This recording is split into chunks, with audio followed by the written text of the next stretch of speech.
We got the numbers from Iowa's 31-14 win over Minnesota. We take a look at the Pro Football Focus numbers and a deep dive into the victory. Scott Dochterman joins us, and Caitlin Clark facing elimination all today. Locked on Hawkeye.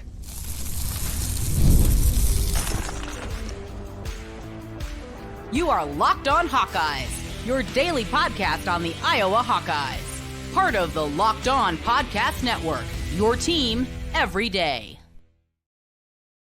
Hey, welcome in. I'm Trent Condon, and this is the Locked On Hawkeyes Podcast. Thanks for making Locked On Hawkeyes your first listen every day. We're available wherever you find podcasts. You can also watch us on YouTube. While you're there, make sure you hit that subscribe button. Helps us get in front of more Hawkeye fans. Today's episode of Locked On Hawkeyes is brought to you by FanDuel Sportsbook. Place your first $5 bet. You'll get started with $200 in bonus bets guaranteed.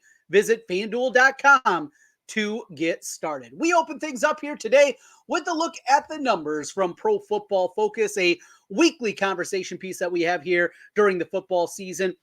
Taking a look at Pro Football Focus's numbers as they grade each and every play and every player on every play. We use this as a jumping off point, an opportunity to see if what they're seeing matches up with what our eyes saw on the football field. And I think it helps paint a pretty good picture of what it was a week ago. We're also going to be joined by Scott Dochterman of The Athletic, a look at the Iowa football team from his perspective. He was up in Minnesota and had a good glimpse of that one. We'll talk to Doc and a little basketball at the end as Caitlin Clark faces elimination tomorrow on a Wednesday and potentially 2-0, 0-2, depending on your perspective in the WNBA playoffs. But let's open things up here and start with the offensive side of the football.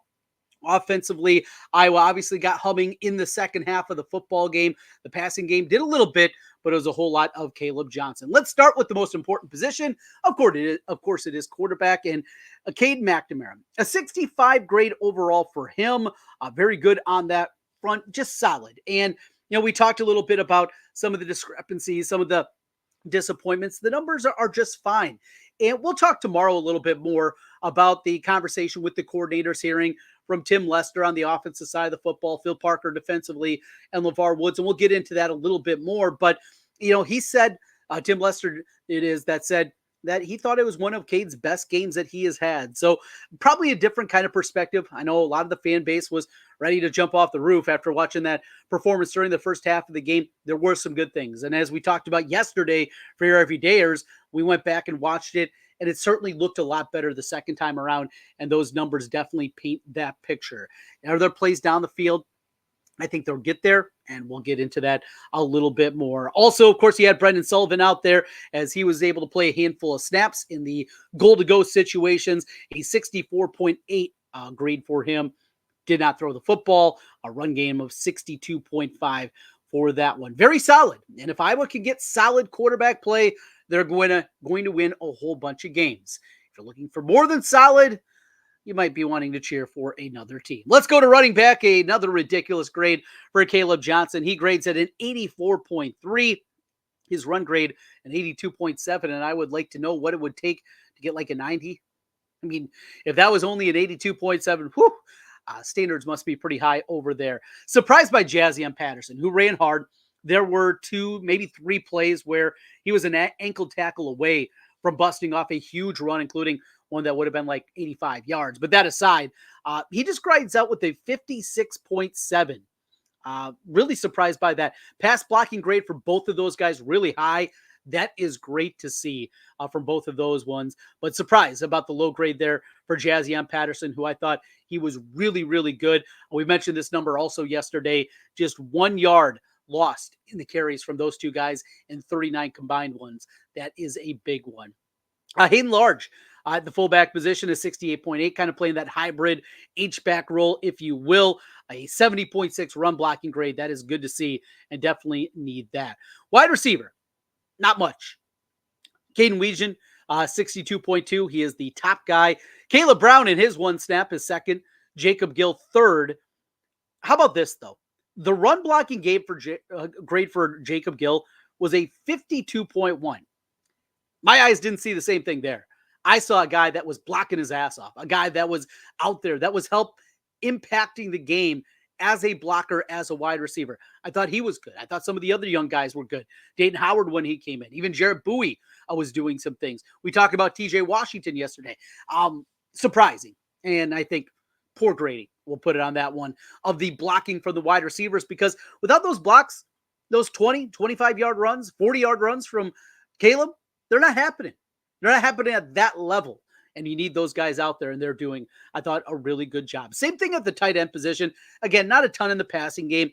Addison Estrenga grades out as the top tight end with the 61 grade. Just a run blocking grade of 61.2. I don't think that's particularly close. Luke Lachey down at a 51.8 overall and a 53 run blocking grade. Just doesn't make a whole lot of sense to me. We talked yesterday on the offensive line about Cade Peeper going in there at some of the goal line situations, being an extra offensive lineman. We saw your traditional starting five out there for every snap of the football game, but Peeper also got in there as they added an extra offensive lineman, an extra layer up front on that one. Logan Jones, though, out of the regulars, he was the top rated. Pass blocking grade, not good, a 45, but the run blocking game grade, excellent, a 78.1 from Logan Jones. Connor Colby up second after a great week the week previous. Another good one for him with the 71 grade, followed up by Bo Stevens, Mason Richmond, and Jennings Dunker. Again, these numbers, I'm just not seeing. I get Caleb Johnson. And here's the thing. We get all these low blocking grades from all of these different guys. And yet Caleb Johnson finished, what was that number again for Caleb? That he had the numbers 84.3. I mean, if you have nobody that's blocking well in your grading scale and your running back is still only grading out at an 84.3, difficult to wrap my mind around this one. Boy, this exercise certainly changing my opinion just a little bit. All right, let's jump over to the defensive side of the football and what we see over there. Again, these numbers from Pro Football Focus, and we start up front with the defensive line. Aaron Graves, your top-ranked guy, 67 grade for him. Good against tackle grade with the 72. Max Llewellyn second up. He continues to ascend. He has been a big rotational piece for them up front. Will Huber, not a lot of snaps for him. He is third, followed up by Ethan Hurkett, a 63, a 63.1 for Jeremiah Pittman. Brian Allen, a 61.5. Good against the run, and great to see that. Brian Allen, the question, the concern maybe, was he just a pass rush specialist? Not the case, at least in this one. Good run grade out of him. Wyatt Black, the Minnesotan on the roster, he finishes with a 61. Caden Crawford and Deontay Craig down at the bottom. The tackle number is what hurt Deontay Craig on that one. So that's what you get up front. Again, certainly thought that defensive line was better than those numbers indicate. Didn't get to the quarterback, and that's going to be a piece of it there. Jay Higgins with a 73.5. I mean, this is just getting nuts. You watch that football game and Jay Higgins wasn't impactful. I mean, his ability to go sideline to sideline, had the interception early in the game, the setup and a 73. Nick Jackson, who was excellent in his own right, at 68.9. No. I saw a little bit of Jade Harold. He gets a 61, and Kyler Fisher with a 59.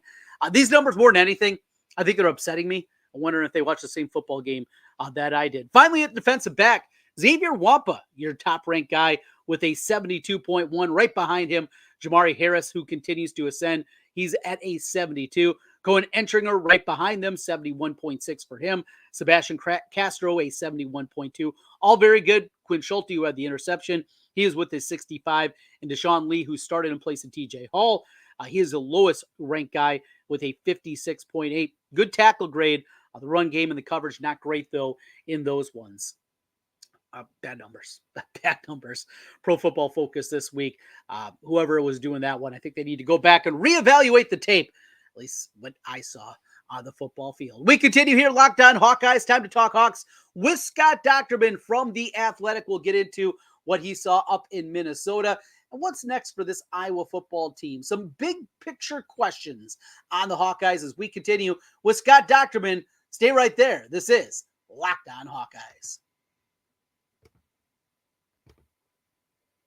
Today's episode of Locked On Hawkeyes is brought to you by our friends with 5 Hour Energy. Look, 5 Hour Energy is great for me. I'm a night owl, but I also have kids. Up early means sometimes you just need that 5 Hour Energy shot to stay alert. Maybe it's staying up late watching games. I was watching a little West Coast baseball here this evening, staying up late to watch all your favorite games, getting the Padres home over the Dodgers, keeping an eye on that. Well, while you're up late, take a 5-hour energy shot in the morning and you can start your day right. 5-hour energy shots give you the feeling of alertness and energy you need to get in on the zone. 5-Hour Energy is the brand hardworking people like you have trusted now for over 20 years to give them the alert, energized feeling they need to get through a busy, hectic day. You always know where to find 5-Hour Energy shots right at the cash register at nearly every convenience, drug, and grocery store nationwide. Stock up on money-saving multi-packs to make sure you never run out of delicious, energizing 5-Hour Energy shots. If you go to 5hourenergy.com, that's the number 5hourenergy.com, you can get some 5-Hour Energy product today. Make sure you use the promo code LOCKEDONCFB to receive 20% off your order. Once again, LOCKEDONCFB to receive 20% off your order. This offer is only valid until September 30th on one order and cannot be used with other promotions. The code is not good on subscription orders. Go to 5hourenergy.com today and make sure you use the code LOCKEDONCFB to receive 20% off with 5-Hour Energy.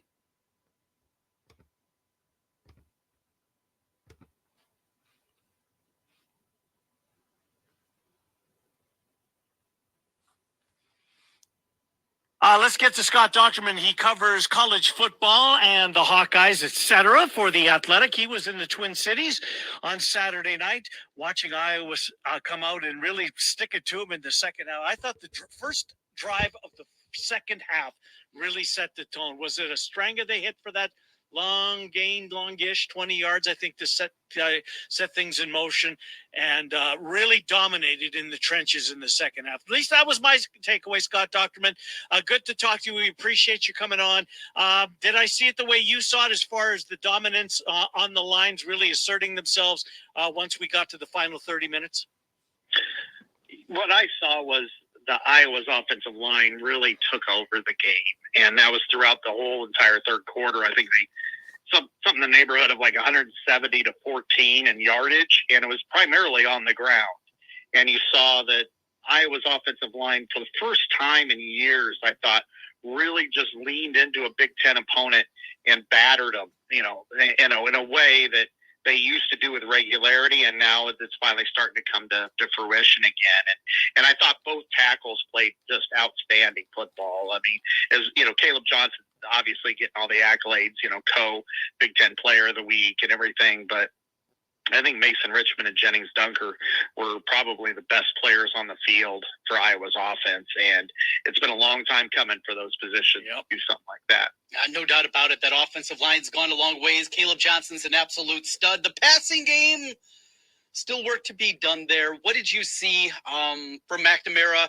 One thing I mentioned to Ken earlier, downfield passing, just it's covered up there. I haven't seen many windows, at least of the TV copy that I was able to watch again last night, that there's guys running free or anything like that. What's wrong? What's off with the passing game right now? Oh, I think there's some of that, no question. That they're just not. There's not a lot of deep passes available to them, and I think part of that is the secondary is taken away from the receivers, and then also they have leaned in really hard on 12 personnel. That's their not only their primary, that's their almost sole package that they're going with, and so you're not getting as many receivers on the field to stretch the field in that type of endeavor. And so what they decided to do with Minnesota, a lot of cases, was do some bootlegs, have some guys that were more in the flat, and then they did try to strike down the field. And unfortunately for Addison Ostrengo, made a great catch that I thought was a catch, but it wasn't. It was ruled the other way around. You lost a couple of plays that way. But overall, if nothing else, what you've got to look at it and say, they're not connecting down the field. They're not getting a lot of yards, but they are somewhat efficient. They're not making big mistakes, and they are completing passes. Now they're short passes, but they're still completing them. And I think that's at least a step in the right direction compared to where we were a year ago. Do they need to find a way to get Caleb Brown involved in the offense, do you think? Because he's certainly got the speed to do that. Seems like they've fallen in love with Van Der Zee, who had a really good game against Illinois State, and you love his size.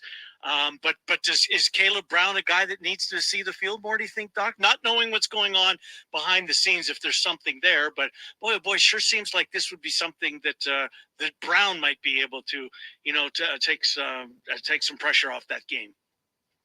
If he's good enough, yeah. I mean, we saw him in just short doses last year, and it was kind of like we were all like dying of thirst in a desert. And he provided a couple of Dixie cups worth of water for us because it's like, okay, this guy at least looks like he can do something with the ball in his hands. But he didn't play a lot before that, and he was suspended this year, and other players have fit the part. I mean, I think Jacob Gill is by far their best receiver. Yeah, I do too. I don't think it's close. Yep.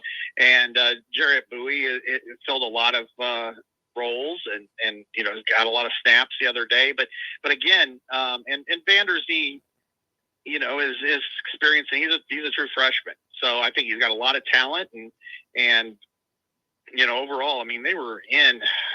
I want to say only 10 plays did not consist of two tight ends, so I mean they were not really going too heavy with any three wide receiver sets, and that's pretty much what Caleb Brown was in. Now I think he can get more than one snap, but I'm not so sure that he's anything higher than the fourth best receiver on that roster. Yeah, I think we see Ohio State beside his name where he come from. He must be really good.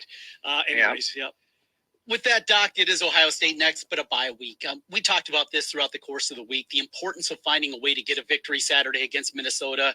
It was a necessity. The Vultures were circling after the loss to Iowa State. If you would have lost this one, losing to Minnesota for the second consecutive year, and then having 14 days of people commiserating about it and just the anger that would have been there, it would have got ugly. And you know that, Doc. Now getting this one, yes, it's going to be a tall task against Ohio State, but what needs to be done this week, in the bye week, the open week here of getting ready, getting right, and getting a strong push in the second half of the year? Yeah, it's still pretty early, so I don't think that the rest factor is that big of a deal yet. I do think on the offensive, there are multiple things to look at. I think on the offensive side, it's how do they expand on the passing game, because you think about it, they kind of just jumped it all in the deep end at the same time. I mean, Cade McNamara didn't practice in the spring, and this is Tim Lester's first year. You've got a lot of new pieces. Jacob Gill wasn't there until June. Same thing with Reese Van Der Zee, who was a freshman, and they were going to have Caleb Brown and for the first game. So there's a lot of new there, and they still look like not even a work in progress, kind of before that. Offensively, so I think this is a good week for them to try to examine some things on their passing game, to figure out what works, not even well, but what works at all, and kind of really take steps there. But overall, and then on defense, I think it's, what is there a package or something where they can get more consistent pressure on the quarterback? I think that's gonna be important. But I think it's really just honing in on their fundamentals. This came so early this year that it's not really, there's nothing that's too pressing as far as got to make sure these guys get healthy or anything. That everybody's dinged up a little bit, but so it'll help. But it's not as pressing as it will be later in the season. Seems like that they're fine on special teams. Weegen's going to break one before long. He just is. Reese Dakin had his best game as a Hawkeye by a mile. 3 punts inside the 20. Thought he was terrific. And then Drew Stevens, Doc, who we remember how last year ended, and this year, I mean, the dude hasn't missed, whether it be a point after or a field goal. It's been remarkable how Drew Stevens has been able to put that behind him and come out and basically reset and be the kicker a lot of people thought he was going to be. Special teams playing very well. It's been a plus for him. Last week, of course, they gave up that punt return, but I think that was in part because of Reese, mostly because of Reese Dakin, and then the coverage units kind of took the brunt of it publicly. But he came back really strong and punted really well and did everything he was asked to do and more. And as you said, with Drew Stevens, kicking is such a unique situation within the sport. I mean, it's more akin to how people perform in baseball, you know, as far as pitching and hitting, you know, more of a skill sport as opposed to football being more of a brute sport, except for quarterback and kicker. So I think once he got out of his head and relied on his routine, you know, he's one of the better ones in the country. So I think it's really been a good move for them, you know, get him back into it. And then as far as, you know, punt return, as long as there's just so many, and this is in Iowa, but just everywhere, there's just so many penalties on punts. It's almost like I wouldn't have a problem getting rid of the play itself. I mean, I like it, but man, it's just every return has some sort of penalty, and it gets old after a while. Yes, it does. No doubt about it. We're talking with Scott Dochterman, taking a look at the Hawkeyes. We'll get into the Big Ten here momentarily. One more from me just about this win and moving on from it, getting the victory for the Hawkeyes. Seeing Brendan Sullivan, you know, the pieces there. I know the question was asked last week, 3rd and 1, 4th and 1. I think Caker was the one that asked it. Is that a possibility? Do you anticipate we're going to see even more wrinkles with the bye week here on top of it, that we're going to see a little bit more Brendan Sullivan going forward? Yeah, it's a good question. I think that there's certainly possible. I mean, if you get into those situations, you know, that you might want to have him in if you know you're going to run, but then you also tip your hand. Now, of course, he can pass. He's done it before, and you know, he's thrown a touchdown this year, and you know, last year he did a nice job at Northwestern. So, but I think that's just another step in the evolution. Do they feel like that's important for them to do on 3rd and 1, 4th and 1 from the 40? I don't know, because when you do that, you remove kind of your full offense. And right now, I think having Caleb Johnson in the backfield really changes the dynamic, rather than if you put, you know, Brendan Sullivan in, then I think you're looking at, they're just going to sneak it. Because if you have Caleb Johnson in your backfield, then they've got to account for him in every situation. Doc, let's get to the Big Ten. I thought I learned more about the Big 12 and have at least an idea about that conference. I didn't going into the weekend. I'm still totally baffled on the Big Ten. Illinois, I mean, what a start. Indiana, Signetti got this team rolling. Penn State's unbeaten. Rutgers is on the unbeaten list. The Ducks looked awful the first two. They got a big win. Of course, Ohio State. Doc, do you have to power rank the Big Ten? Because that must be, I mean, that's a task. Yeah, I haven't done to do that. Yeah, we do kind of a weekly Big Ten look at things, and yeah, it's really it's kind of like warm Jello right now. You just don't know how it's going to hold, and because we have all those teams. You know, Indiana looks amazing thus far, but they really haven't played anybody. Illinois has 2 ranked wins over Kansas and Nebraska, you know, but we don't really know how good those teams are. And I think Illinois is coming along nicely. And so there's just a lot of questions out there. And everybody expected at the beginning of the year to be Ohio State and Oregon. And they still look to me like they have the most potential to be the best teams.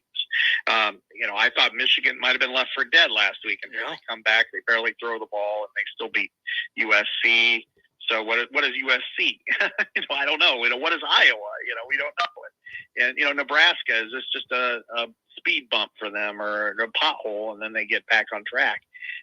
We got a long season to try to figure all this out, but and I guess that's the great part of it, that you know, week after week after week, we're going to get new opinions and see new results, and I guess I'm looking forward to that. That's Scott Dochterman from The Athletic joining us here. Great conversation as always with Doc. Appreciate his time. We continue here, Locked On Hawkeyes. Let's take a look at Caitlin Clark. It's elimination for her coming up on Wednesday evening, down 0-1. Yes, just a 3-game series, best 2 out of 3. What are we going to see from Caitlin Clark coming up? We'll do that as we continue. This is Locked On Hawkeyes.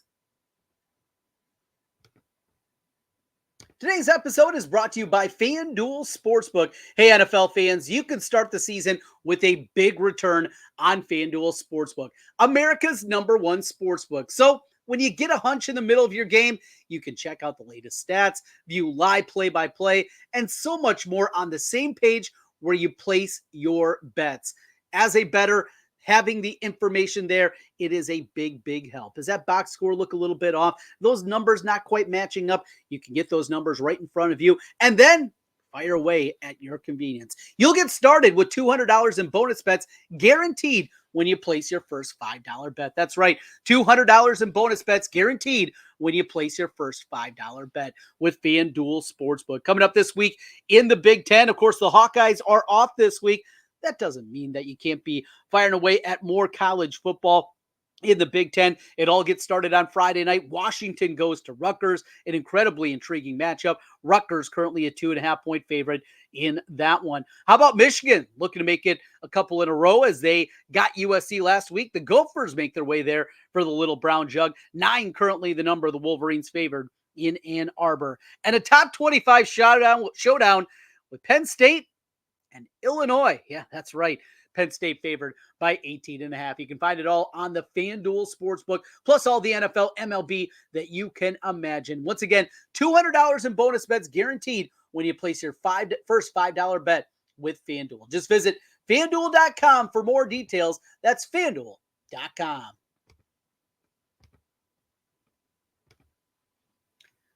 Back with you one final time on the Locked On Hawkeyes podcast. Thanks for making Locked On Hawkeyes your first listen every day. And we wrap things up with Caitlin Clark. Haven't talked a ton about Caitlin as she's wrapped up the regular season, football at the forefront of things, and with the elimination of the bye week going on this week, a little bit more time. In fact, later in the week, Hawkeye fans, we got you covered. We're going to tackle a few other subjects. We're going to talk about the men's and women's basketball team. We'll probably talk a little bit more Caitlin. We'll talk about what's happening on the wrestling mat coming up this season. So we'll do some other things here in the bye week. Gives us a chance to spread our wings out a little bit more because it's been all football all the time. But don't worry, we still got a lot of football content also coming your way. But for Caitlin, after the performance in game 1, the hanging around middle of the second quarter, it's a tight game. And then Connecticut does what they've done a lot to Indiana this year. And the physicality that they can play with, the multiple defenders that Connecticut has. Look, there weren't any great matchups. If you're not one of the top teams in the WNBA, those top teams are behemoths. From the Liberty to the Aces to the Lynx and even this Connecticut team. They are all incredibly difficult and really good teams. And I think we'll see that play out ultimately here. But there's just this small inkling when we talked about FanDuel, that feeling that you have that after a 4-17 performance in her first ever playoff game, do you anticipate two duds in a row? I don't. Look, it's going to be tough. The way that they defend her, the physical play that they bring to her, that's going to be difficult to overcome. We've seen that happen a lot against Connecticut this year. But I think we've all seen enough Caitlin Clark. And in a spot like this, we don't anticipate she's going to be a wilting flower. She's going to be ready to go. And she's, I believe, going to have a good one coming up on Wednesday night as they look to force a Game 3. And how about this crazy thing? So the first 2 games are in Connecticut. Game 3, the deciding game, goes back to Indiana. Now you got to win a game to force that game. But for the lower seed to get this is something that will ultimately change. Now, as we saw the numbers from Sunday against NFL, both windows of the NFL, the game started at 2 o'clock Central Time. So you're going up against the late part of the early window and the beginning of the late window of the NFL. Still 1.8 million viewers. Her game alone, and it is really her game alone, outdrew the 3 other playoff games combined. Yeah, Caitlin Clark effect. It is real. I think you'll see a good one. ESPN has a call Wednesday night, 6:30 for that one. Thanks for being with us here on Locked On Hawkeyes. Tomorrow, we will break down the press conferences from the 3 coordinators, special teams coordinator LeVar Woods, Tim Lester, the new offensive coordinator, and of course, Phil Parker. We'll talk a lot about that. Some really good nuggets and some interesting things I thought that came out of the conversations with all 3 of them. We'll get into that. Football, basketball, wrestling. We got it all here on the Locked On Hawkeyes podcast. Thanks as always for making Locked On Hawkeyes your first listen today. For your second listen, find Locked On College Football. From NIL deals to the never-ending conference realignment rumors, Spencer McLaughlin gets you ready for the college football slate each and every week. You can find Locked On College Football on YouTube and wherever you get podcasts. We'll talk to you again tomorrow. Appreciate you being with us, and go Hawks.